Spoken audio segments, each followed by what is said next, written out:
living up to their namesake, Riot Games has released a mobile version of their MOBA League of Legends Wild Rift. After playing for hours, this is the premier competitive MOBA on mobile devices that you should be playing.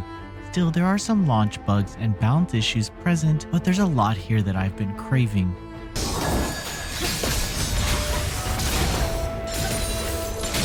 League of Legends initially released in 2009. However, I wouldn't play it until 2013 due to its complicated design.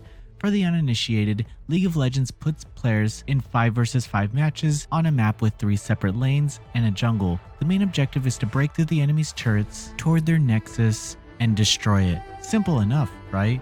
While the mobile version is more approachable to newcomers than its PC big brother, there's still plenty of strategic elements and nuances to Wild Rift that you have to understand if you want to win though.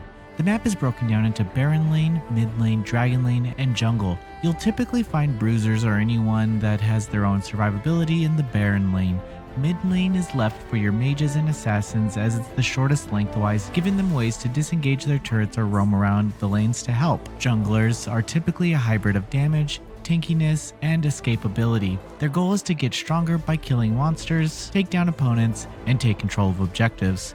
Dragon Lane has an ADC and a support. These two are dependent on each other for survival and can become vital in winning in late games. As of now, there are a little over 60 champions available that you can choose from who each have a specific role. If you're familiar with any competitive online multiplayer games, there's always a specific meta that dominates certain matches. As of now, tanks are insanely overpowered, and that's mainly due to the fact that there aren't a lot of champions or items that can deal with them properly. Games can be won or lost in the draft selection and how your team composition forms. That's not to say you can't win if you have a weaker comp, since there's always a chance to outplay the enemy.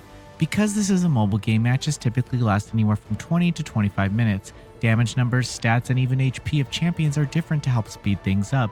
You still have a laning phase where you have to carefully farm minions to earn gold used to purchase items. I love that the health bars of minions turn white, indicating that you'll be able to properly last hit them and get the maximum gold for killing it. If you don't kill it, you'll still get a smaller portion of gold, but if you see the opportunity to kill an enemy laner, you should take it. The controls are joystick based and quite easy to handle. I do wish there was an option for tap controls similar to Vainglory, so hopefully we can see that in a future update. Each champion in Wild Rift generally still feels like they do on the PC version. I was able to pick up each champion relatively quickly since I've been playing League of Legends for so many years. ADCs in particular feel a bit too easy to play since it's almost like an over-the-top first-person shooter.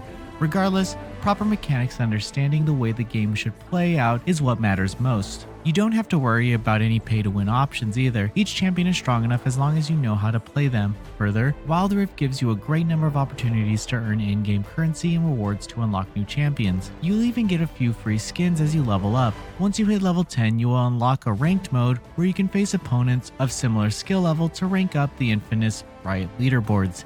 If you hit Gold 4 at the end of the season, you'll be rewarded with a special skin for specific champions. I never really had an issue with matchmaking with teammates who knew what they were doing. Occasionally I'd get that guy that likes to die for no reason, but that's to be expected.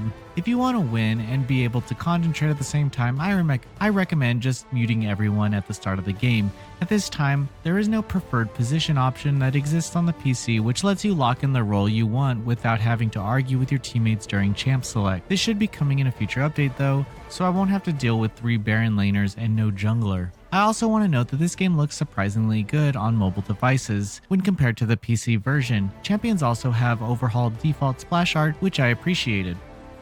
League of Legends Wild Rift is the quintessential competitive mobile MOBA that you should be playing. It differentiates itself from its PC counterpart by offering simplified modes and rebalanced champions. This allows it to be more accessible to newcomers and feels great during long play sessions.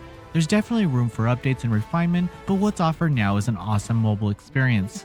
Noisy Pixel is giving League of Legends Wild Rift a 9 out of 10. Thank you for watching. Please read the full review on noisypixel.net. Noisy Pixel is run by a group of gamers who work hard to deliver news, reviews, previews, and more. Please subscribe to keep up with all our future content.